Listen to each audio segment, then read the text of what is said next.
Keep our land glorious and free. O Canada, we stand on guard for thee. O Canada, we stand on guard for thee. Let the doors be open. Que l'on ouvre les portes.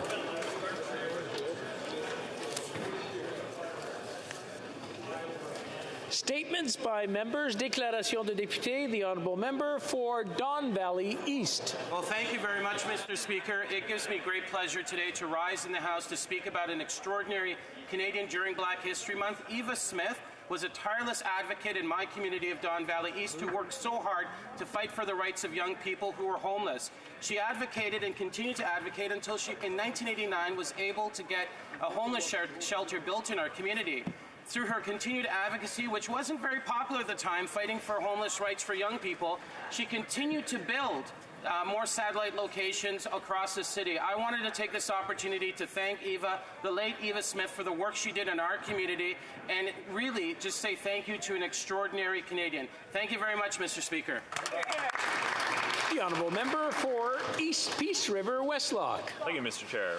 Mr. Speaker, February 22nd is Canada's National Human Trafficking Awareness Day. Human trafficking and modern-day slavery turn people into objects that are used and exploited.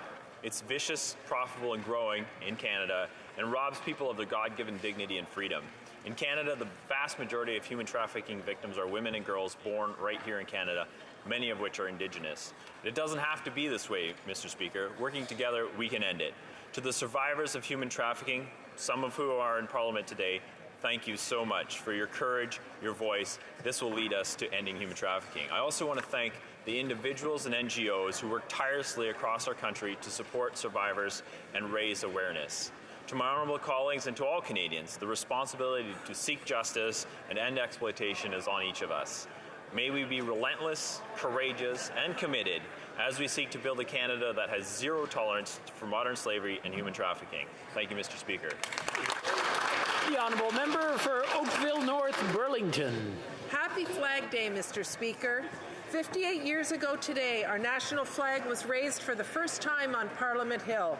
Then, on February the 15th, 1996, the National Flag Day of Canada Day was designated in large part to the hard work and advocacy of former Member of Parliament and current resident of Oakville, Jesse Fliss.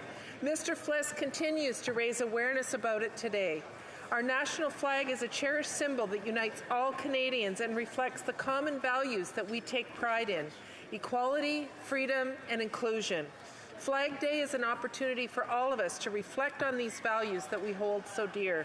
I welcome all residents of Oakville North Burlington to reach out to my office to receive a complimentary Canadian flag and to share stories about what our Canadian flag means to you.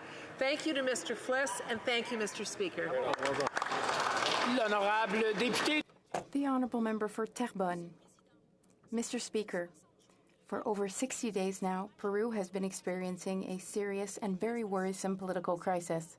Demonstrations led by trade unions, students, and Indigenous communities are taking place everywhere in the country.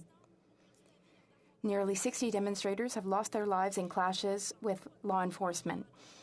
The confidence of Peruvians in their own government has hit rock bottom. Several roads and airports are now closed. We fear a humanitarian crisis if resources can no longer reach their destination. Historical treasures and world heritage, which deserve to be protected, are also at risk. It would be a mistake to see the situation in Peru, with its strategic geographical position and important trade connections, as an isolated situation. If the conflict escalates, it will have an impact on the whole region. We cannot ignore the situation any longer. I call on Quebec and Canada to send an official mission to Peru to bring together the key players with tact and diplomacy. Let's act now to ensure the return of calm and peace and to demonstrate our support for the people of Peru. L'honorable député. The honourable member for Vaudreuil-Soulanges. Almost that time of year again, and thanks to the hard work of Jay de la Durante, Rob Zuma, Craig Nolan, Ken Bell, Ken Doran, and the entire team at the Soulange Irish Society, our community of Vaudreuil-Soulange will become Irish for a day at the annual St. Patrick's Day Parade through Hudson. This year, I am truly honored to lead the parade as Grand Marshal and to be joining Ambassadors Marilyn Picard and Marie-Claude Nichols, Irishman of the Year Ken Doran, Parade Queen Esme Kavanagh, Princesses Shanessa Boyle and Veronica Gilmore, and Reviewing Officer Laura Casella in the festive walk along Hudson's historic Main Street.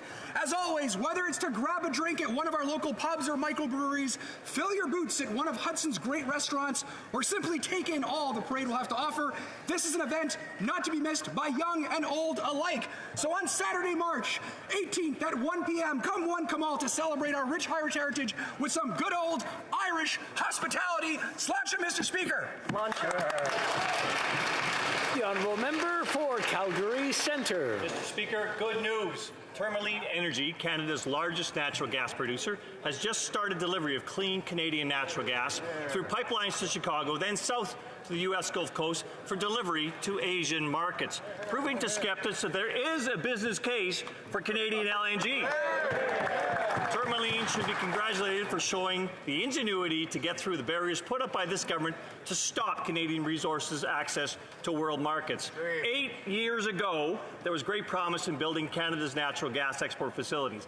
18 facilities started the process of approval. Only one will be functional in 2025.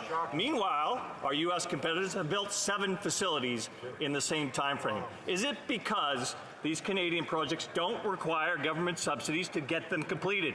The Liberals love to fund projects with other people's money. Congratulations again to Tourmaline, exporting clean Canadian resources to an energy-starved world without subsidies. The Honourable Member for Orléans. Speaker, on Monday, a gas leak caused a major explosion in my community that destroyed 4 houses in construction and affected more than 45 families. Sadly, 12 people were injured. I visited the Emergency Command Center where I touched base with our local city councillor, Catherine Kitts. The Salvation Army and the Red Cross teams were there on site, coordinating temporary accommodation and providing food vouchers for those who have been affected. The Ottawa Police and our first responders assessed the situation in such a timely manner and had done such an amazing job with securing the residents who had to evacuate their home for safety purposes. Mr. Speaker, I want to say merci. Je veux remercier. Thank you. I would like to thank everyone, police, firefighters, the Minto group. They have done great work as well. Everyone has done very important work to help families who can't yet go home. You can count on my support. Thank you. Speaker, as we approach the 2023 Canada Winter Games, I rise to recognize over 5,000 volunteers and organizers who have been hard at work for months and in some cases years.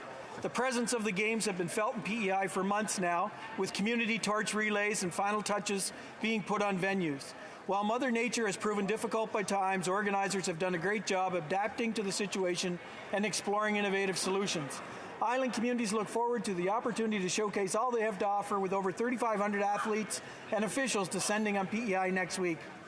As we move into the weekend and opening festivities, I want to thank the organizers, volunteers, and municipalities for all their work in making these games happen. And to the athletes, play hard, play safe, and go PEI. Right on. The Honourable Member for Saskatoon University. After 8 years of this failed Liberal government, Canadians are hurting. After 8 years of their soft-on-crime policies, such as catch and release, we have record crime rates. After 8 years, Canadians can't afford to live. After 8 years of a failed carbon tax that punishes anything that moves, we have yet to meet an emissions target. Conservatives will keep the heat on and take the tax off. After 8 years of scandals, Canadians can't trust this government or this Prime Minister. Why would they? Earlier this week, we caught another Liberal MP breaking ethics laws. And after 8 years of Liberal friends and insiders getting rich, Canadians have had enough. When will this Prime Minister take responsibility for what he broke and get out of the way so that we can fix his mess? The honourable member for Vancouver Centre. Mr. Speaker, February is Heart Month and yesterday was Valentine's Day. What better time to discuss a matter near and dear to my heart but women's cardiac health? 40% of Canadians are unaware that heart disease and stroke are the leading cause of death, of premature death in women. In fact, only 11% of women can tell if they've had a heart attack. Most cardiac research is about men. Chest pain going into the neck and into the left arm. Heart attacks in women present differently, such as discomfort in the jaw, shoulder or belly, nausea or vomiting, often mimicking heartburn. If a woman has these signs, someone should call 911 immediately. Learn CPR. It can double her chance of survival. Please visit heartandstroke.ca. The life you save may be a woman you love. Hear, hear. The honourable member for King Vaughan. Thank you, Mr. Speaker. According to Stats Canada, 58% of Canadians between the ages of 15 and 24 are highly anxious about their capacity to pay rent or even have the ability to own a home. After 8 years under this Liberal Prime Minister, the average monthly mortgage payment in Canada has more than doubled to nearly $3,000. After 8 years under this Liberal Prime Minister, 45% of variable rate mortgage holders say they will have to sell their home or vacate it within 9 months. It was once a Canadian dream to own a home. Now it's just a pipeline. Conservatives will continue to oppose this Liberal inflationary spending dollar and put the money in the people to have. Oh, I messed that up. Excuse me. Our Conservative leader has a clear message of hope for all Canadians. A Conservative government will put Canadians back in control of their lives and of the government.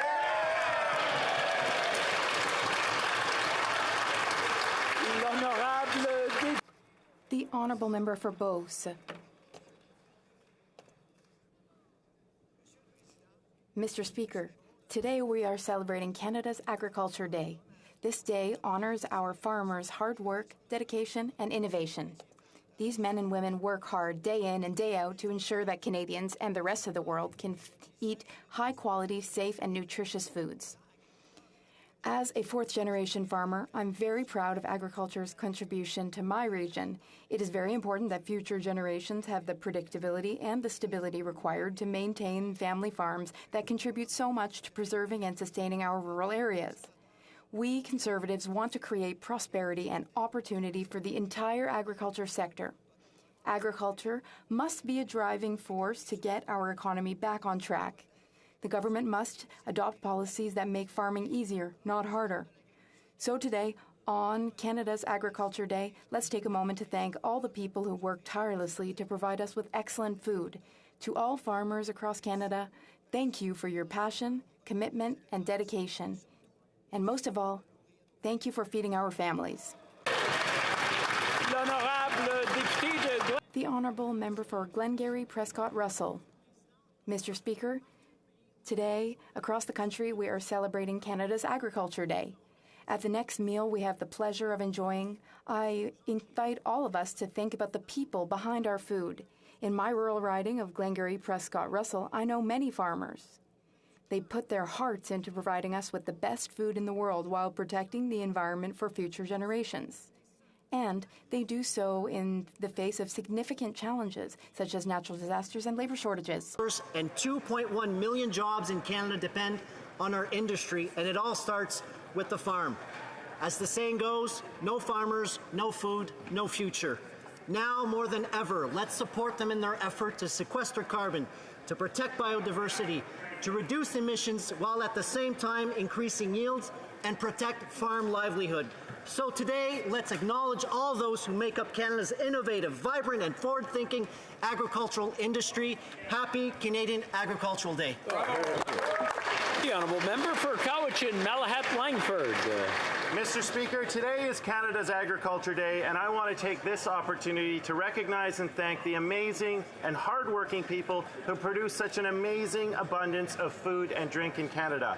This is a day to showcase the innovative ways our agriculture and agri-food sectors are confronting the challenges of food production in the 21st century. Food matters, and its journey from the farm to the factory to the fork is an important topic of discussion. This is especially true when so many Canadians are struggling to feed their families and so many farmers are struggling with debt while corporate grocery chains are making record profits. My NDP colleagues and I are committed to taking on those corporate profits and reinstating fairness for both farmers and consumers.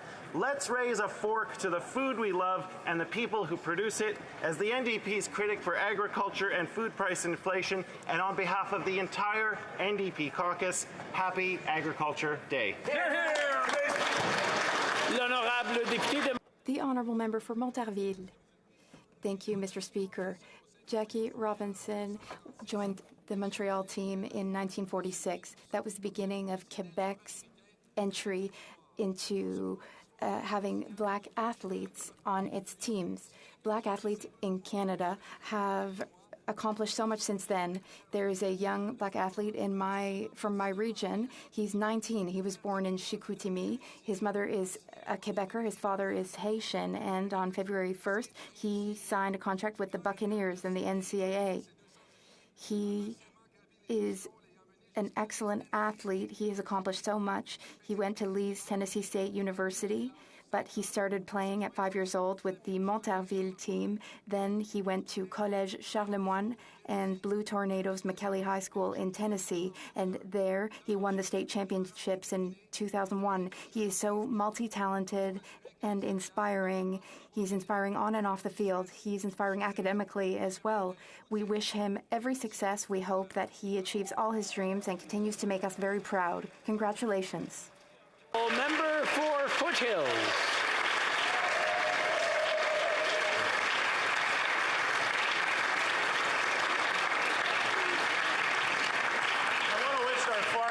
Our ranchers, our processors, and our producers a happy Canadian Agriculture Day. It is so important that we understand the role that Canadian agriculture and agribusinesses play in bringing together farmers and consumers as advocates in this important industry.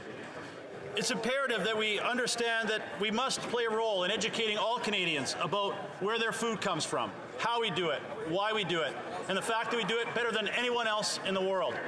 Whether they wear a lab coat or coveralls, the people who work in this industry are world leaders in efficiency, innovation, and sustainability. On this Canadian I'm going to. On a des problèmes de traduction. We are having issues with interpretation, I believe. Oh, interpretation's working now? Good. The Honourable Member for Foothills from the top, please. Oh. And before the Honourable Member for Foothills starts, while I have the opportunity, I want to remind everyone that there are still 31s being said. So if you're going to talk, please whisper very lowly so we can all hear the message. The Honourable Member for Foothills. Well, I want to take this opportunity to wish all of our farmers, our ranchers, our processors, and our producers a happy Canadian Agriculture Day. It is so important that you understand the role that Canadian agribusinesses and agriculture play in bringing together farmers and consumers about the importance of this industry. We all have a role to play in educating Canadians about where their food comes from, why we do it, how we do it, and the fact that we do it better than anyone else in the world. Whether they wear coveralls or a lab coat, those who work in this industry are world leaders in innovation, sustainability, and efficiency. On this Canadian Agriculture Day, now more than ever, our Canadian farm families need a partner, an advocate. As Conservatives, we understand to unleash the full potential of Canadian agriculture, it must be environmentally and economically sustainable. So no matter where you are in the world tonight, when you sit down with your friends and family and have a meal, thank those who worked so hard to put that quality food on our tables. Happy Canadian Agriculture Day.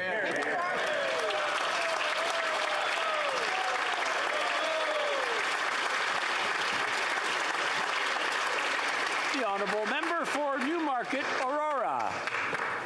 Mr. Speaker, in honor of Black History Month, I'm proud to rise today to speak on 3 inspirational and influential groups in my community of Newmarket, Aurora. Throughout my time as a Member of Parliament, I have witnessed the courage, the resilience, and the empowerment that the Black Community Association in Aurora and the Black Aurora Black Caucus and the Newmarket African Caribbean Canadian Association have demonstrated to create an inclusive and a safe community. Mr. Speaker, this month is a time to learn, to reflect, to honor, and celebrate the contributions of Black Canadians and organizations who make our communities a safer place to live. And I want to thank them for their ongoing contributions to our community and for enacting real and permanent change in Newmarket, Aurora. Thank you, Mr. Speaker.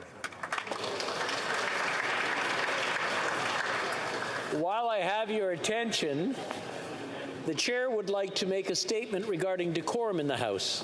I would like to thank the Parliamentary Secretary for Minister of Innovation, Science and Industry for having raised his concern on Friday, February 10th, 2023. His point of order and the subsequent intervention from the member for New Westminster Burnaby provides the Chair with an opportunity to reiterate our rules in regard to members standing while another member has the floor to speak. Les délibérations à la Chambre doivent... Proceedings in the House are to be conducted in a respectful and civil manner. This includes members addressing their remarks to the Chair and resuming their seats when the Chair rises. Long-standing wording of Standing Order 17 states that, and I quote, "Every member desiring to speak is to rise in his or her seat," unquote. If the requirement to speak from one's seat is currently suspended, members remain bound by the principle that they must stand to be recognized. Accordingly, members must briefly rise from their seats to indicate that they want to take part in debate, make the statement, or ask questions. Il est d'usage que les whips des partis. While there is the practice of party whips submitting speaking lists to assist the Chair, the final authority on who is recognized to speak in the House is determined by the Chair. As stated in House of Commons Procedure and Practice, 3rd edition, at page 330, and I quote, "Various conventions and informal arrangements exist to encourage the participation of all parties in debate. Nevertheless, the decision as to who may speak is ultimately the Speaker's." Unquote. Therefore, it is still expected that members rise to indicate that they wish to take the floor. Standing too soon to be recognized, or at the same moment as another member, or not standing at all to be recognized, may create practical challenges, including delays and confusion. To this end, it is the view of the Chair that rising in their place for a few seconds are all that is needed for a member to, as the expression states, catch the Speaker's eye. Finally, when the Chair has then recognized a particular member, all other members should take their seats. I thank the members for their attention and cooperation. Oral questions. Question orale, the Honourable Member for Thornhill. It's hard not to feel disappointed in your government when every day there's a new scandal. Those are the words of the Prime Minister in 2013. But after 8 years of his own leadership, we have a Canada that feels broken, according to most Canadians. They've broken family budgets, they've broken the bail system, and again, they've broken the law. This time, it's the Prime Minister's parliamentary secretary. This is the 6th consecutive ethics breach from these Liberals. No accountability for any of these cases. Why does nobody over there get fired? The Honourable Government House Leader. Thank you very much, Mr. Speaker. The Parliamentary Secretary has apologized. The Parliamentary Secretary wrote a note in support of a business in his constituency, a business that supports Black and multi-ethnic communities across Canada. And while it is admirable that all of us want to support local enterprise and business in our constituencies, the Parliamentary Secretary recognizes that it was inappropriate for him to write a letter supporting that agency and to support that business in his riding, and has apologized, Mr. Speaker. Member for Thornhill. Zero accountability, zero consequences, and a 0 on ethics. We hope that the Prime Minister's upcoming trip to the Caribbean today is better or more productive than the last one, which resulted in his own law breaking. And that, of course, wasn't the only time he stepped in on SNC-Lavalin. And the only person who was fired in that case was the first female Indigenous Attorney General. The Trade Minister refuses to pay back taxpayers for giving tens of thousands of dollars to her best friend in an illegal contract. Will anyone over there who broke the law get fired? The Honourable Government House Leader. Mr. Speaker, I think it's important every single day that we show up and that we do our utmost to serve Canadians. And the reality is this government has done that in all of its actions. The reality, as I've said on many occasions, is that there are almost 2 million Canadians today who have jobs who did not have jobs when they were in government. That there is 2.7 million less people in poverty today than when they were in office. Mr. Speaker, I know they're focused on us. I know they're focused on politics. We are focused on delivering results for Canadians and improving their lives. The Honourable Member for Thornhill. We're focused on the Liberals who broke the law. There's one set of rules for these Liberals and another set of rules for everyone else. And don't take it from me, this is what the outgoing Ethics Commissioner said yesterday. Over the last 5 years and on several occasions, I've observed senior officials being unaware of their obligations and mistakenly making assumptions. For insiders, it's cushy contracts, special access, and special treatment to get ahead. And while Canadians get record inflation, record home prices, and record despair. So I'll ask for the third time. Is anyone over there going to take responsibility for breaking the law? The Honourable Government House Leader. Mr. Speaker, let's be clear, hyperbole aside, that the reality is that this side of the House is focused on helping shepherd the country through some of the most difficult times it's faced since World War II. And yes, while it's true it's not enough that we have a lower inflation rate than Europe or the G7 average or the G20 average, the US, the UK, or elsewhere, that leading in difficult times is not enough. That's why we have concrete measures to actually help on issues like housing, like the member talked about, that they actually voted against, to help on areas like childcare that they voted against, to help vulnerable peoples. Unfortunately, those are actions they didn't take when they had the opportunity. L'honorable député de The Honourable Member for Mégantic-l'Érable. Well, Mr. Speaker, after 8 years of this Liberal Prime Minister, Canadians' financial situation has never been so precarious. After 8 years of this Liberal government, 44% of families say that they wouldn't be able to handle an unexpected $500 expense. After 8 years of Liberal promises, nearly half of people between 35 and 44 are having trouble meeting their financial needs. Will this Prime Minister finally get that it is him and his inflationary policies that are responsible for this crisis? When will he stop harming Canadians? The Honourable Minister of Sports. Well, Mr. Speaker, since this government has been here since 2015, we have lifted 2.7 million people out of poverty with measures that support the most vulnerable. We know that times are difficult right now, and that is why we are offering support to help families bring their children to the dentist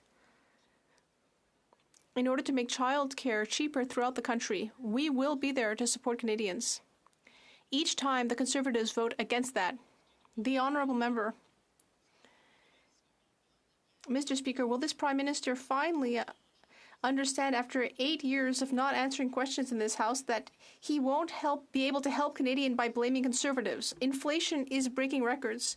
Food costs so much that Canadians are skipping meals. Middle-class workers are having to go to food banks because they don't have enough money to pay their bills anymore.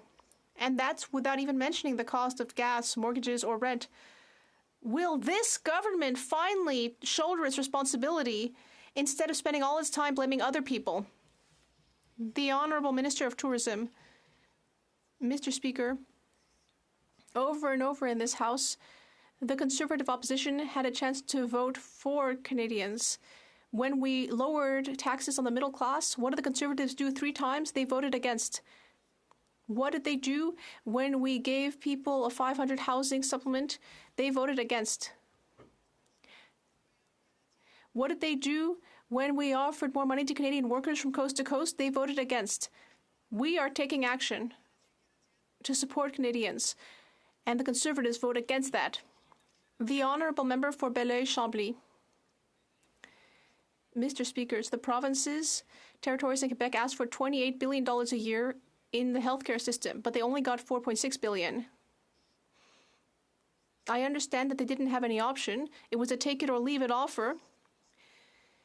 But in order to build a proper healthcare system, in order to reduce wait times in our ERs, in order to reduce surgery wait times, in order to help people facing mental health issues, the provinces wanted $28 billion. Is $4.6 billion really enough?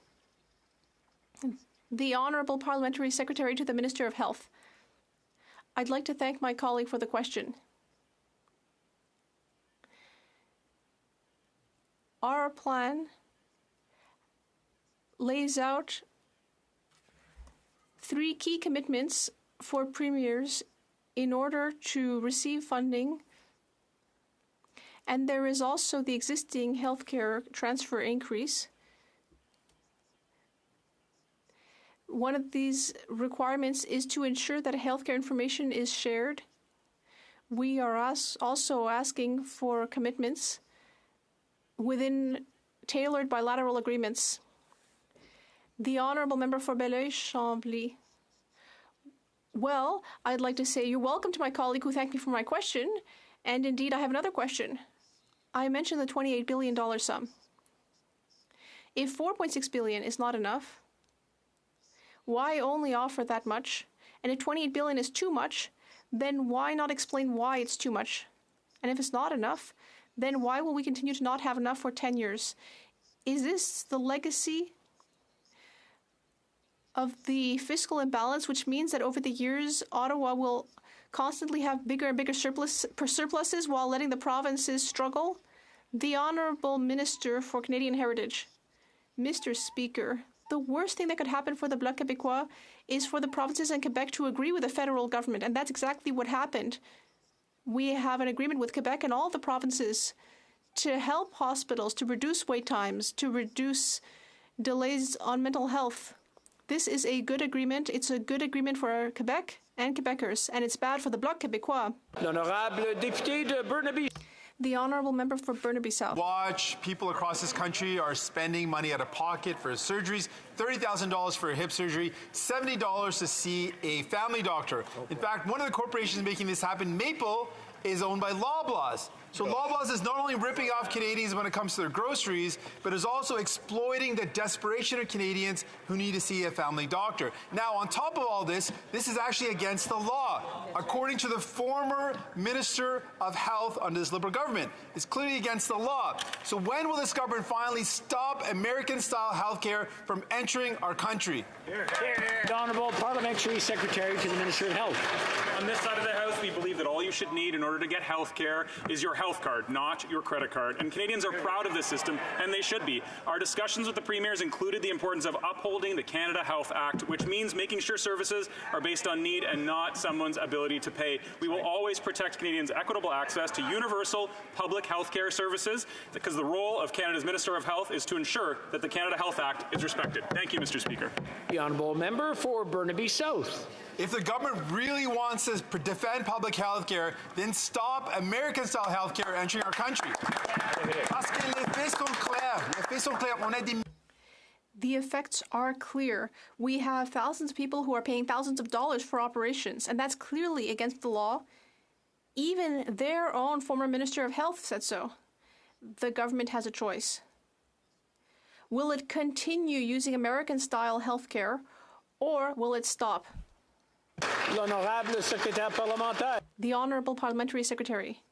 Thank you, Mr. Speaker. And I agree. We believe that anyone who needs health care in Canada should be able to use their health card and not their credit card. Canadians are proud of our system, which is need-based and not wealth-based. Canadians should be able to access medical services as a function of their needs and not their capacity to pay. Thank you. Member for Foothills. After 8 years of this Prime Minister, it's never been more expensive to grow or buy food. A Saskatchewan farmer told me yesterday that his carbon tax bill just to dry his grain was $2,000 in 1 month.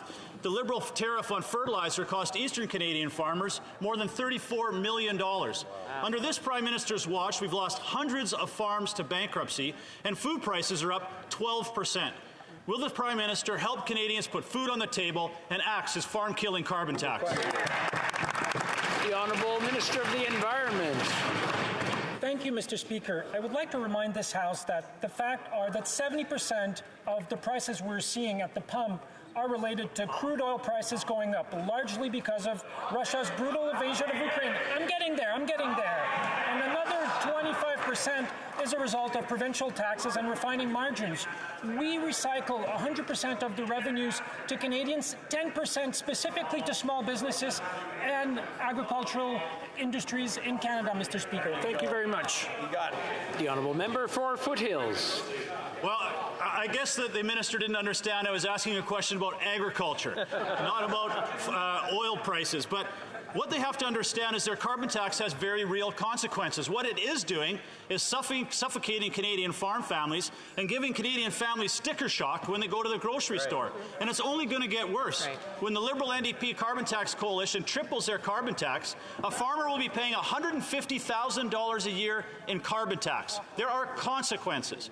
The consequences are produce is up 13%, bread is up 16%, and pasta is up more than 20%. Will the Prime Minister take responsibility for this food crisis and axe this farm-killing carbon tax?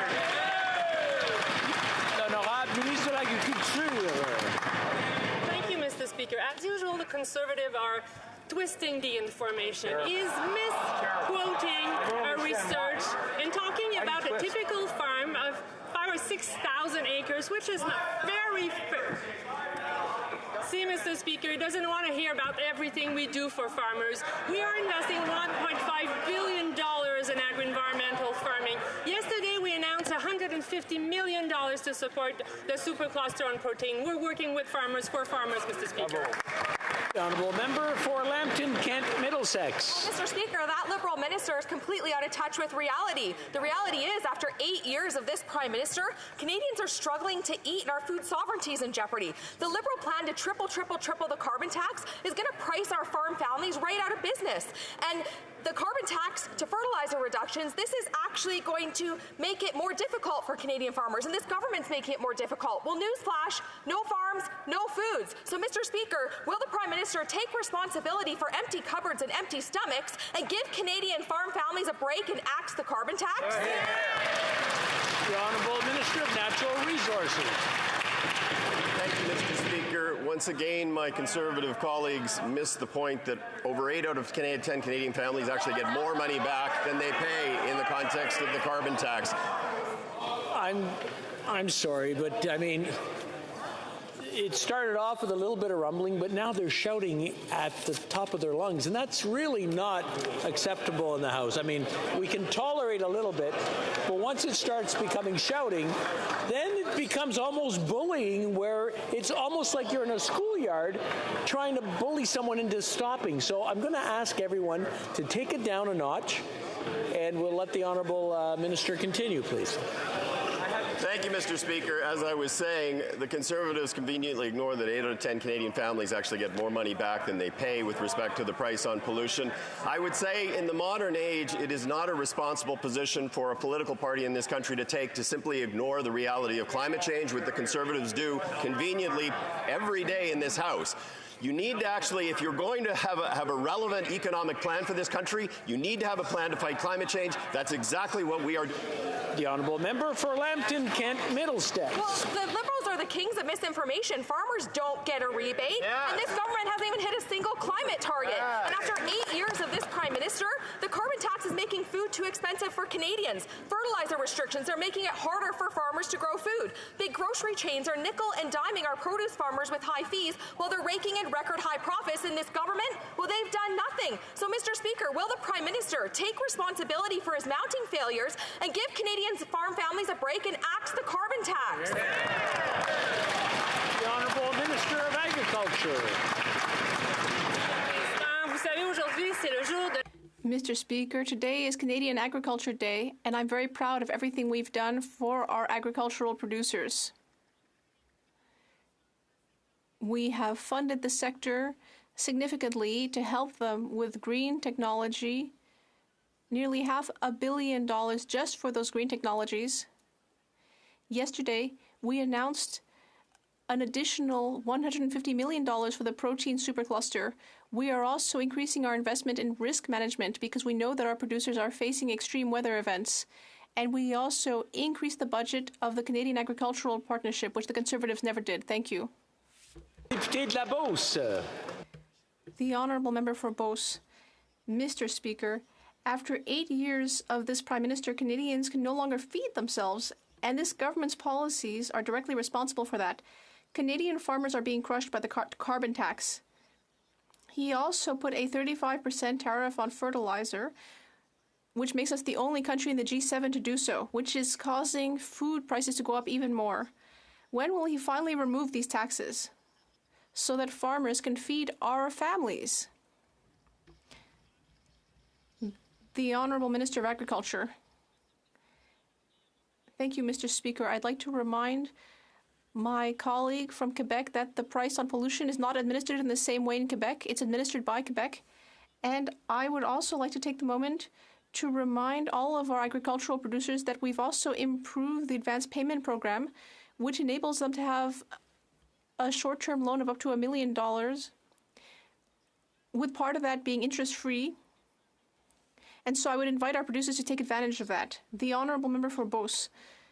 Mr. Speaker, my colleague across the way seems to be living on another planet because the carbon tax clearly affects Quebec because we are not self-sufficient. For example, propane and natural gas to dry grain or heat buildings, and other things that we import from other provinces and territories.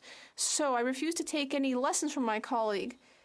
On April 1st, things will just get worse, as the government is planning to triple the carbon tax. We, the Conservatives, will continue to stand up for Canadian farmers. When will the Liberals show that same courage? The Honourable Minister of the Environment. Mr. Speaker, what my colleague just stated is simply not true. Federal carbon pricing does not apply to Quebec because Quebec has its own cap-and-trade system, which has been in place since before the federal government's carbon pricing policy. And I would also like to remind my colleague and everyone in his party that climate change will affect farmers from the entirety of the country just as much as they affect Canadians. Thank you, Mr. Speaker. The Honourable Member for Lac-Saint-Jean. Mr. Speaker, for 6 years, the federal government has been repeating that it's negotiating with the Americans about Roxham Road, but no one ever seems to hear any of the details. Who's negotiating on behalf of Canada? Who are they negotiating with? What are the goals of the negotiation? How often do they sit down to talk? When did the negotiations start? What is the target date to reach a result? And who is the negotiator accountable to for any progress or obstacles? We are looking for answers, Mr. Speaker. The Honourable Parliamentary Secretary to the Minister of Immigration. Mr. Speaker, in this House, I'd like to thank my colleague for his passion on this topic. He's worked very hard, and I know he's also working hard at committee. Our government is working hard to modernize the agreement, and that is exactly what we're committing to do, Mr. Speaker. I'd like to thank my colleague for his question. We will continue as a government to do the right thing and modernize the agreement. The Honourable Member for Lac-Saint-Jean. Mr. Speaker, it's nice for once to hear the Liberals admitting the hard work of the Bloc Québécois in the area of asylum seekers. This government is always telling us that they care about migrants and Quebecers. It's nice to hear this admission from my colleague, but it doesn't change things. We're still not getting answers about the negotiations. People who are looking to defend asylum seekers have a right to know. If things were really moving forward with the negotiations, the government would be able to tell us who the negotiator is, who they're talking to, how often they've spoken. It's just not that complicated, Mr. Speaker. We want some transparency. We want answers. Honorable Secrétaire Parlementaire. The Honourable Parliamentary Secretary. Mr. Speaker, I'd just like to say that the migration crisis is not just something that's affecting Canada. It's affecting everywhere in the world. I know that my colleague knows that. He definitely knows that. More than ever, we must continue working with our international partners, therefore, with the provinces, with the territories. Our government is fully committed to modernizing the agreement, and that's exactly what we're doing. Thank you. The honourable member for Haldimand Norfolk. After 8 years of this Prime Minister, Canadians have never struggled more with paying for groceries, paying for rent, and paying to put gas in their cars. Everything is more expensive, and this government still plans to increase their ideological carbon tax. This tax has done nothing to reduce emissions and has made everything more expensive. When will the Liberals abandon their cruel carbon tax and let Conservative fix what they broke? Hear, hear. The Honourable Minister of the Environment. Mr. Speaker, for most of us in this House and most Canadians, there's the reality of climate change and where facts do matter. I know not for everyone. The facts are, Mr. Speaker, greenhouse gas emissions are down 9% below 2005 level. That's a fact. Methane emissions in the oil and gas sector are down almost 40%, 2 years before schedule. That's another fact, Mr. Speaker. EV sales in Canada have doubled in the last few years. That's another fact, Mr. Speaker. And I would like, if they won't take it from me, they won't take it from environmentalists, maybe they'll take it from the oil sands pathway. With positive industry and government collaboration. Member for Haldimand and Norfolk. Mr. Speaker, taxing Canadians to death is not going to fix the climate. Right. Statistics Canada is reporting that a quarter of Canadians would not be able to afford a sudden expense of $500. Yet, this government still plans to triple the carbon tax on April 1st. If this government would only cancel their plans to increase the carbon tax this year, Canadians would be able to afford to pay their bills once again. When will this Prime Minister take responsibility for overtaxing Canadians into poverty and let Conservatives fix what they broke? Hear, hear. The Honourable Minister. So they won't take it from me, they won't take it from environmentalists, they won't take it from experts. Maybe they'll take it from the Cement Association of Canada, who said about our climate change plan, emission reduction plan provides the cement industry with predictability. The Electrical Association of Canada welcomed the Strategic Renewables and Electrification Pathway Program. The oil sands pathways, the 5 largest oil sands producers in the country, Mr. Speaker, said, with positive industry and government collaboration, Canada has an incredible opportunity to help provide global energy security while being a leader in producing clean energy. That is what we're doing on this side of the House, Mr. Speaker. We're fighting climate change and we're creating jobs and the economy of the 21st. The Honourable Member for Peterborough, Kawartha. After 8 years of this Prime Minister, Canadians are suffering and struggling to make ends meet. Yet he wants to dismiss their pain and say things have never been better. John's heating bill has nearly tripled this winter, despite using the same amount as last year, and the PBO is on record explaining the average Canadian will not receive more in their carbon tax rebate than they use. It is long overdue for the Prime Minister to listen to the people he works for. Right. It is time to show leadership and admit when something isn't working. Will he scrap the carbon tax? And if not, will he step down and let us fix what he broke? That's a good question. The Honourable Minister of Tourism. Mr. Speaker, my honourable former critic for tourism and every single Conservative member on that side of the House ran on a plan to combat climate change. It seems that there's been a change of management and now they don't believe in climate change. And guess what, Mr. Speaker? They don't have a plan to address climate change. They don't have a plan to address affordability. They don't have a plan to help seniors.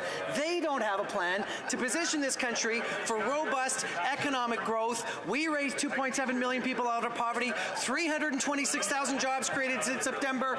We have a plan. They don't. Thank goodness for Canadians. The Honourable Member for Peterborough, Kawartha. I'm good. The Liberals certainly don't have any results, Mr. Speaker. Right. After 8 years of this Prime Minister, Canadians are out of money, and it is destroying their mental health. Anxiety, depression, addiction, and suicide continue to rise because of this Prime Minister's outrageous, unethical, and wasteful spending. The punitive carbon tax isn't compassionate, nor is it responsible leadership. It's not a climate plan, it's a tax plan, and it has failed to meet any emissions targets. The Prime Minister has a chance right now, this second, Mr. Speaker, to listen, to act, and to help Canadians. So will he do it? Will he scrap? The Honourable Government House Leader. Speaker, invoking mental health is something that we should consider at all moments. But I'll tell you what doesn't help mental health. When the world is going through is something as difficult as it is to expand people's fears, to increase people's anxieties. The party opposite refuses to offer solutions. All it offers is fear-mongering and pretending that Canada is an island alone going through what the world is suffering.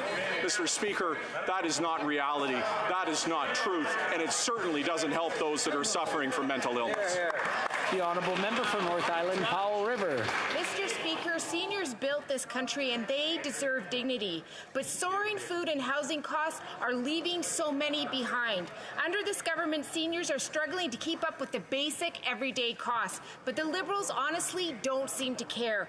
This government has failed to raise the OAS for people under 75. So will they raise the guaranteed income supplement in this budget to lift all seniors out of poverty? The Honourable Minister for Seniors. Mr. Speaker, we recognize the challenges that all Canadians, including seniors, are facing. That's precisely why we have been there for them every step of the way since 2015, Mr. Speaker, by restoring the age of eligibility for retirement back to 65, by increasing the guaranteed income supplement that has helped over 900,000 seniors, Mr. Speaker, that has actually lifted 45,000 seniors out of poverty, or by enhancing the Canada pension or of course recently by increasing the old age security for those 75 and over by 10%. Mr. Speaker, we have been there for seniors and we're going to continue to make sure we have their backs now and into the future. Thank you.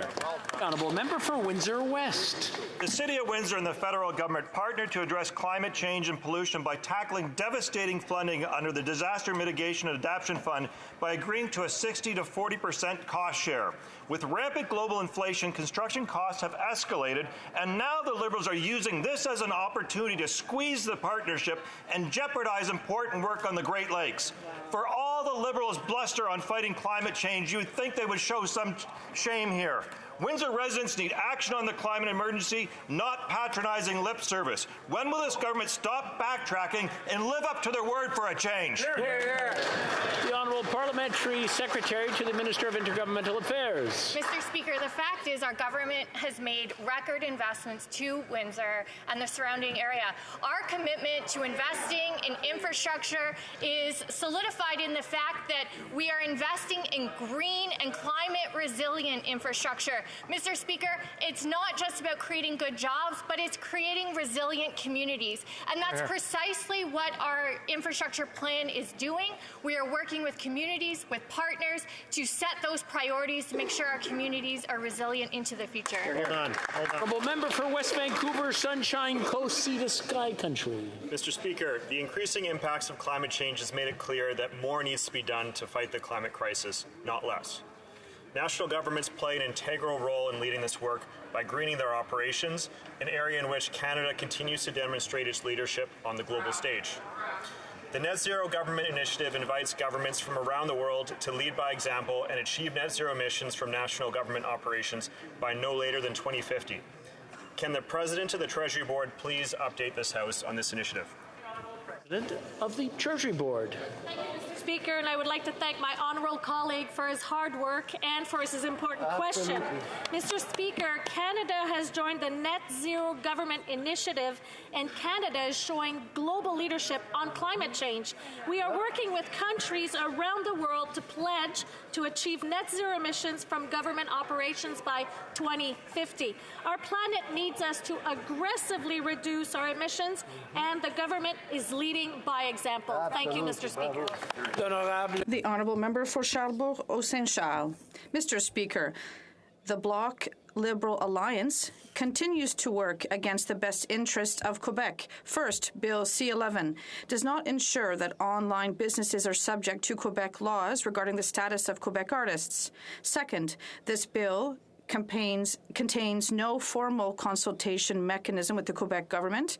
The Minister of Heritage stated that his government is working very well with the Quebec government, but he ignored their intervention on April 29th, 2022, and the letter from February as well. Will the government send the bill to Parliament for review of Quebec's request and other amendments? The Honourable Minister of Heritage. Mr. Speaker, there is a consensus in Quebec about the importance of this bill. There is a consensus about the importance for our artists, creators, directors, producers. what is best in terms of music, etc. Everyone agrees on this, Mr. Speaker, except the Conservatives. They never talk about culture because for them, it's just what's the least. The Honourable Member for Louis Saint Laurent. Mr. Speaker, there's more than a consensus in Quebec. There's a unanimity at the Quebec National Assembly to be heard about C-13. They don't understand that the Bloc Liberal Alliance did not properly look at the bill, which gives more power to the cabinet, and they're centralizing this problem. They're promising power to the federal government. Can the Liberal government or Bloc minister say that they will allow Quebec? Well, they'll listen to Quebec's request and the amendments at parliamentary committee. The Honourable Minister. Mr. Speaker, I don't know. It's because it's Agricultural Day that my colleague is out in left field, but there is a consensus at the government with the Bloc and the NDP and with the entire Quebec society with respect to the importance of working and making sure that broadcaster Netflix and many of them who contribute to content in Quebec and Canadian content with respect to music, TV, everyone agrees except the Conservatives. The Honourable Member for Charbonneau-Saint-Charles.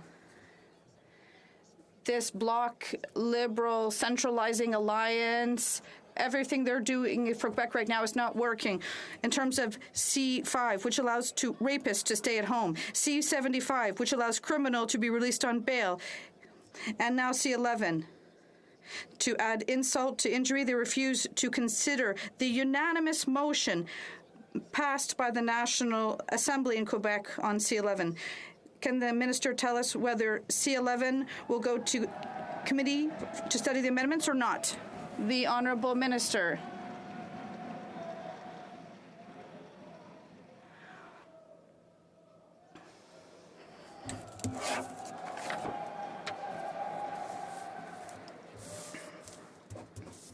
Mr. Speaker, I'd like to thank my Bloc friends who have understood the importance of Quebec culture.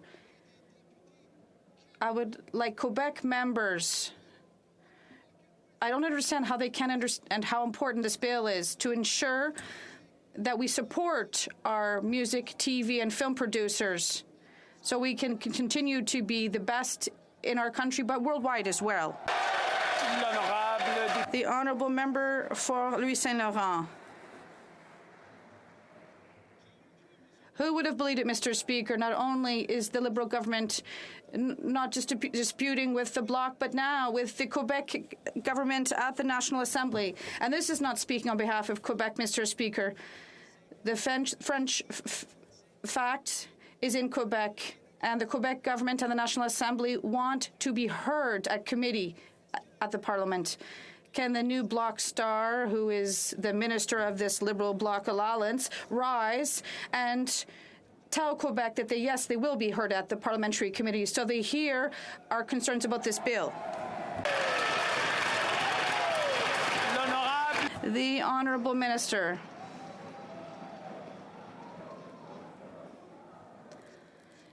Mr. Speaker, you know, to be a Quebecer means that we're able to extend a hand. And if sometimes we don't agree on something, we can still work in the best interest of Quebec. And that's what we're doing right now with the help of the Bloc, the NDP, unlike what the Conservatives are doing. Bill C-11 is good for artists, our producers, and our artisans. It's good for the French fact. It's good for French production. The Conservatives want to kill this bill. It's good for Quebec, and we're going to move forward with it. The Honourable Member for La Pointe de l'Île.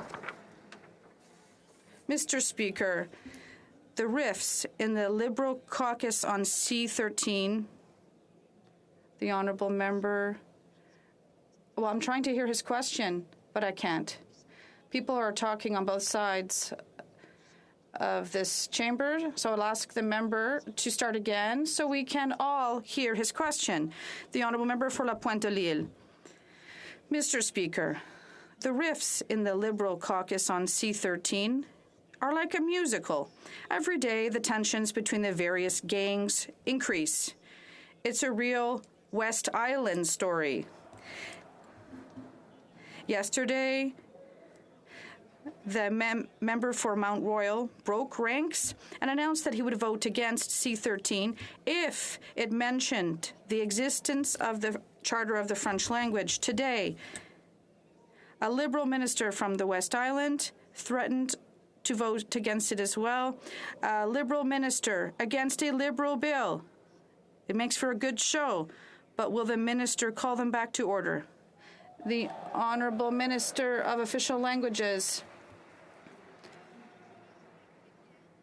We are clear. We are going to do our fair share to protect French across the country, including in Quebec, and also to protect and promote minority settings.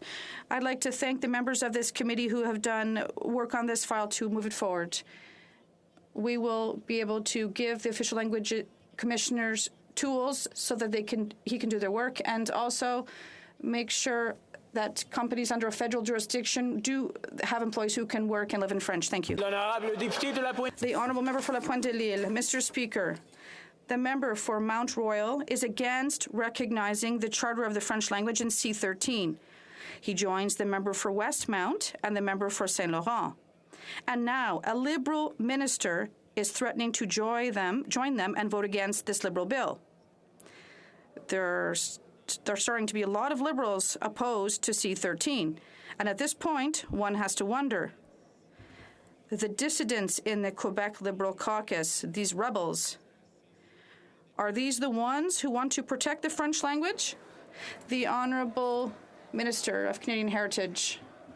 Mr. Speaker, Bill C-13 is good legislation. It recognized French. We have to do more to protect French in Quebec and outside of Quebec. But now we have this conservative coalition that has voted against it. They're going to do everything against it. We're going to defend it and continue to fight for French across the country. Thank you. The Honourable Member for Barrie-Innisfil. After 8 years of this Prime Minister, Canadians are struggling. Canadians are struggling to pay for their food, for their heat, and moms are going to bed every night worried about keeping a roof over their head. But if you're a Liberal connected insider or a friend of the Prime Minister like McKinsey, you get your palms greased to the tune of $120 million. And yet the Prime Minister doesn't care. Now, the question is, he takes no responsibility either. So will the Prime Minister either step aside and let Conservatives fix the problem, or is he going to add to the problem like he has over the last 8 years? The Honourable Government House Leader. Well, first of all, Mr. Speaker, it is Canadians who decide who gets to sit in government, not Conservative MPs. The second point that I would make, Mr. Speaker, is that the member is suggesting that they would engage in political interference and interfere with the independent arm's-length process to engage contracts. Canada has one of the highest standards in the world in how contracts are engaged in. Those decisions are made without political interference, and I find it disturbing that the Conservatives continue coming back saying that they would, that's what I'm hearing, politically interfere and make decisions about what the public servants engage in terms of contracts. Shameful. Member for Sturgeon River Parkland. Well, Mr. Speaker, Canada's professional and independent public service is the backbone of our federal government. They are the ones that this government should trust to provide professional advice, not the high-priced consultants at McKinsey and Company. And yet, this Liberal government has awarded at least $120 million in contracts to McKinsey, undermining our hard-working public servants by creating a legion of shadow consultants who are not accountable to Canadians, but their shareholders. Why does this Liberal government trust foreign consulting firms more than our own professional public service? The Honourable Government House Leader. The honourable member has been in this place for some time. He would recognize that he is absolutely correct to state that the public servants that we have are the best in the world, and we owe them a tremendous debt for all that they do. and that is why we ensure that they are the ones who actually make the decisions with respect to those contracts. Those are made at arm's length. The reality is that one day the Conservatives are trying to cook these conspiracies and talk about shadow whatever they're talking about. The other day they're talking about Dominic Barton, the former campaign manager to Stephen Harper, saying that he's right and he should be lauded as one a great Canadian. So I don't know what they're talking about over there, Mr. Speaker. The Honourable Member for Sturgeon River Parkland. Well, Mr. Speaker, the creation of the shadow public service are not my words. These are the words from the Union of Public Sector Employees. The Liberals claim that they stand in support of our professional public servants, but after 8 years, their record says otherwise. After 8 years, the amount of taxpayer cash that goes to private consultants has grown exponentially, funding that our public service could have used to improve services for Canadians. This Liberal government seems so intent on breaking the public service just like they break everything else. When will these Liberals stop wasting taxpayer dollars on unethical consulting firms and that are not accountable to Canadians? The Honourable Government House Leader. I've already indicated that these are decisions made by the public service at arm's length and that it's inappropriate for the members opposite to infer that they would use political influence to influence these contracts. But I will talk about what has grown since the Conservatives have left power and we've had the opportunity to serve Canadians. As I indicated earlier, there are more than 2 million, there's almost 2 million people more who have jobs today than when the Conservatives were in power. 2.7 million less in poverty, hundreds of thousands of children, hundreds of thousands of seniors who are not in poverty today. That is what's improved. That is what's changed since the Conservatives left power. The Honourable Member for Pontiac. Mr. Speaker, we've talked a lot about Canadian Agriculture Day that we're celebrating today. And we're also talk about World Food Safety. When we talk about food safety, we also talk about our economy, of which agriculture is one of the pillars in this century.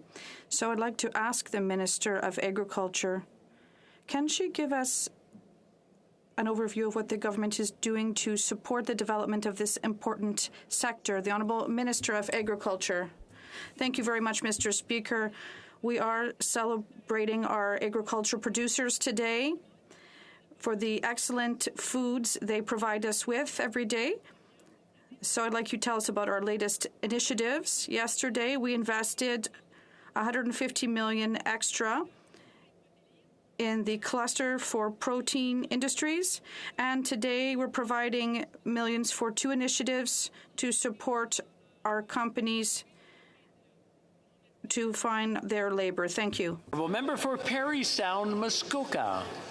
After 8 years of this government, housing is broken. Healthcare workers are living in tents. Students are living in homeless shelters. Vacancy rates are at an all-time low, and mortgage and rental rates are now $2,000 a month. Home prices have doubled under this government's watch, and 9 out of 10 young people who don't own a home in this country think they never will. Everyone agrees that Canada is in a housing crisis. Everyone, except the housing minister, that is. Yet the minister refuses to even acknowledge that a crisis exists. How can Canadians trust him to fix it? The Honourable Minister of Housing. Mr. Speaker, our record is clear. We recognize that more Canadians need to have access to safe and affordable housing. We've invested record amounts of money to make sure that we build more and faster. The fact of the matter is their record is clear. That member should talk to the member from Mission Matsqui Fraser Canyon who said that the federal government needs to do less, that we need to dump housing on provinces. Our record is clear. We believe that the federal government has an active role to play. They believe we should do less, and that's why they vote against every housing measure that comes in the floor of this House. Honourable Member for Leeds, Grenville, Thousand Islands, and Rideau Lakes. Another day, another Liberal caught breaking ethics laws. This time it's the Parliamentary Secretary to the Prime Minister who was caught using his position to further the interests of a company. Now, the Liberals are so brazen in their law breaking that they have a member of the Ethics Committee who is breaking ethics laws. You know, these Liberals think they're above the law. For everyday Canadians, there are consequences when they break the law. So why does the Parliamentary Secretary to the Prime Minister get to keep his job after he broke the law? The Honourable Government House House Leader. Mr. Speaker, the Parliamentary Secretary has apologized, as I indicated in this House. There was a company that supports black and multi-ethnic communities across. Sorry, I'm having a hard time hearing the Government House Leader. Maybe if you can start from the top, hopefully it'll be a little bit quieter the second time around. The Honourable Government House Leader, please, from the top. Thank you, Mr. Speaker. As I indicated, the Parliamentary Secretary errantly and has admitted the mistake. It supported a business that is supporting and reflects black and multi-ethnic communities across Canada, that he wanted to support the important work that they were doing, but recognizes that it was inappropriate for him to send that letter. But let me say of that Parliamentary Secretary that he is somebody with passion and dedication, serves his constituents and his country, and that in the difference, I guess, between ourselves as and the Conservatives, when we make a mistake, we apologize and we re-endeavor to do better. Honourable Member for Leeds, Grenville, Thousand Islands, and Rideau Lakes. Well, maybe when Canadians are caught breaking the law, this government's okay if they just say sorry. After 8 years of this Prime Minister, Canadians don't expect that the Prime Minister will take any action when his ministers and parliamentary secretaries break the law, because he would have to hold himself to a high standard as well, having twice been caught breaking ethics laws. It's a cabinet of serial lawbreakers with the Trade Minister, the Intergovernmental Affairs Minister, the former Finance Minister, and even the Prime Minister. Both this Prime Minister and his parliamentary secretary broke the law. Who's going to resign first? The Honourable Government House Leader. Mr. Speaker, as I indicated, the Parliamentary Secretary did send a letter attempting to support a business that he believed in, but recognized that it was inappropriate for him to send that letter. The idea that the Parliamentary Secretary would give up his position from such a mistake, I think is terrible. And the reality is, in my estimation, Mr. Speaker, and they can yell and scream, but maybe they should reflect. We all make mistakes in life. We take ownership for them. The Parliamentary Secretary did exactly that. The level of his mistake absolutely does not warrant him resigning. The Honourable Member for Vaughan Woodbridge. Thank you, Mr. Speaker. Mr. Speaker, we are witnessing a renaissance in Canada's auto sector, and this is only the beginning. As chair of the Auto Caucus, I'm excited to share that the awaited Canadian International Auto Show is back, celebrating its 50th anniversary, where Canadian innovation in this sector will be in full display. Can the Minister of Tourism and the Associate Minister of Finance update this House on the transformational investments that our government is making in Canada's auto sector to attract new investments, create great jobs, and bright futures for all Canadians? The Honourable Minister. Thank you, Mr. Speaker. I want to thank my friend and colleague, the MP for Vaughan Woodbridge, and for his hard work on the file. Our auto manufacturing sector is a centerpiece of the Canadian economy and a source of so many good-paying Canadian jobs. Last year alone, we saw more than $15 billion invested in the EV and battery supply chain. Our government is working with auto manufacturers and labor organizations to ensure that the Canadian auto sector remains strong and competitive, not only today, but for decades to come. We are putting hundreds of millions of dollars on the table to make sure that Canada is a leader in the production of electric vehicles built by Canadians, powered by Canadian critical minerals. Good news for Canada, good news for Canadians. The Honourable Member for Rosemont-La Petite Patrie. Mr. Speaker, many people who have gone through Roxham Road have come to my office in Montreal. And contrary to what the Bloc says, Roxham Road has nothing to do with an all-inclusive vacation. Yesterday, the Quebec National Assembly adopted a motion to denounce this insensitive and disconnected comparison. It also feeds prejudice. And it's also the Liberals' inaction on this issue that has given way to this kind of divisive and misinformative discourse. When will the Liberals suspend the safe third country agreement so that we can finally deal with this issue? The Honourable Parliamentary Secretary. Mr. Speaker, it is our duty to protect people, and as Canadians, we all have to protect and ensure the safety of our borders, but also of these individuals, these people who have to leave their country for humanitarian reasons because they are experiencing violence. Mr. Speaker, the Safe Third Country Agreement is a bilateral tool, and we're going to continue to work with our counterparts in the U.S. to modernize this agreement. The Honourable Member for Richmond, Arthabaska. On December 2nd, I questioned the government about a 30-year-old tax law that penalizes Canadian companies such as Zenith Nutrition in my riding, even though they only use local and healthy products to make their food products. These entrepreneurs are fighting against multinationals and are only asking to compete on a level playing field. The Liberal government says it wants to help our Canadian economy. So will it take the necessary measures before the next budget? The Honourable Minister of Tourism. We are listening to SMEs and also companies that are feeding Canadians. And with respect to this particular question, we are going to look at this question and discuss the issue and come back with the answer shortly. That is all time we have for question period today. The Honourable Member for Charlebourg-Haut-Saint-Charles. Point of order. Mr. Speaker, during question period, the Minister for the Environment misled this House. He said that in Quebec we do not pay a carbon tax. It's clearly stated here that I pay 6.2 cents a litre carbon tax. I think the member knows that he has just started a debate. So I will leave it up to the member to bring this another time. Just a moment.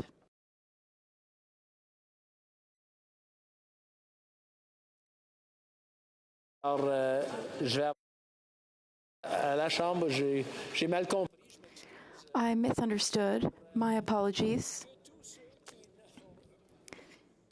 Non, la table a tout pris. Elle a l'information. Que tous ceux Will all those opposed to what the member is proposing will please say nay. We do not have unanimous consent.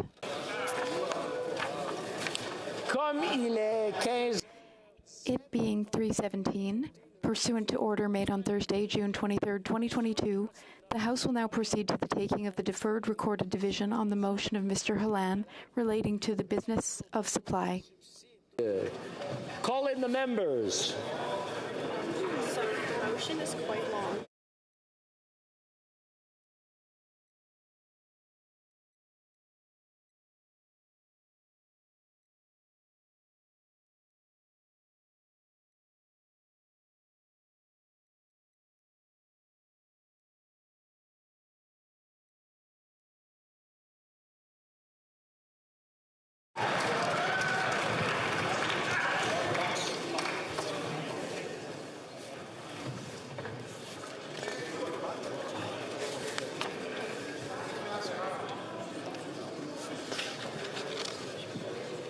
La question est la suivante. The question is as follows. Mr. Halan, seconded by Mr. Chambers, moved that given that 1, after 8 years of this Liberal Prime Minister's, inflation is at a 40-year high, 2, after 8 years of this Liberal Prime Minister, the cost of groceries is up 11%. May I dispense? No, I'm afraid we're not dispensing. 3, after 8 years of this Liberal Prime Minister, half of Canadians are cutting back on groceries. 4, after 8 years of this Liberal Prime Minister, 20% of Canadians are skipping meals. 5, après 8 ans. After 8 years of this Liberal Prime Minister, the average rent for a 2-bedroom apartment across Canada's 10 biggest cities is $2,213 per month. This compared to $1,171 per month in 2015. 6. After 8 years of this Liberal Prime Minister, 45% of variable rate mortgage holders say that they will, in fact, have to sell or vacate their homes in less than 9 months due to current interest rate levels. After 8 years of this Liberal Prime Minister, may I dispense? No? Okay. After 8 years of this Liberal Prime Minister, average monthly mortgage costs have more than doubled and now cost Canadians over $3,000 per month. 8. The Governor of the Bank of Canada, Tiff Macklin, has said that inflation in Canada increasingly reflects what's happening in Canada. 9. L'ancien gouverneur 9. The former governor of the Bank of Canada, Mark Carney, has said, but really now, inflation is principally a domestic story. 10. Former Liberal Finance Minister Bill Morneau has said that the government probably spent too much during COVID. Former Liberal Deputy Prime Minister and Finance Minister John Manley said that the Liberal Prime Minister's fiscal policy is making it harder to contain inflation. La Chambre demande au gouvernement de limiter des dépenses. The House call on the government to cap spending, cut waste, fire high-priced consultants, and eliminate inflationary deficits and taxes that have caused a cost of living crisis for Canadians. The period of 10 minutes for members voting electronically has started, and the House will now proceed to the vote for members participating in person. All those in favor of the motion will please rise. Mr. Scheer. Mr. Scheer. Mr. Kimmich. Mr. Kimmich. Mrs. Thomas. Mrs. Thomas. Mr. Deltel. Monsieur Deltel. Mr. Paulus. Monsieur Paulus. Mr. Upal. Mr. Upal. Mr. Workington. Mr. Workington. Mr. Hallan. Mr. Hallan. Miss Lewis Haldeman Norfolk. Ms. Lewis Haldeman Norfolk. Mr. Barlow. Mr. Barlow. Miss Gray. Mrs. Gray. Mr. Moore. Mr. Moore. Mr. Baldinelli. Mr. Baldinelli. Mr. Mazer. Mr. Mazer. Mr. Lewis Essex. Mr. Lewis Essex. Mr. Seaback. Mr. Seaback. Mr. Richards. Mr. Richards. Mr. Small. Mr. Small. Mr. Ellis. Mr. Ellis. Monsieur Bertol. Monsieur Berthold. Mr. Albutaev. Mr. Abouteyev. Mr. Chong. Mr. Chong. Mrs. Kuzi. Mrs. Kuzi. Mr. Barrett. Mr. Barrett. Miss Ferrari. Miss Ferrari. Mr. Schmale. Mr. Schmale. Mr. Vidal. Mr. Vidal.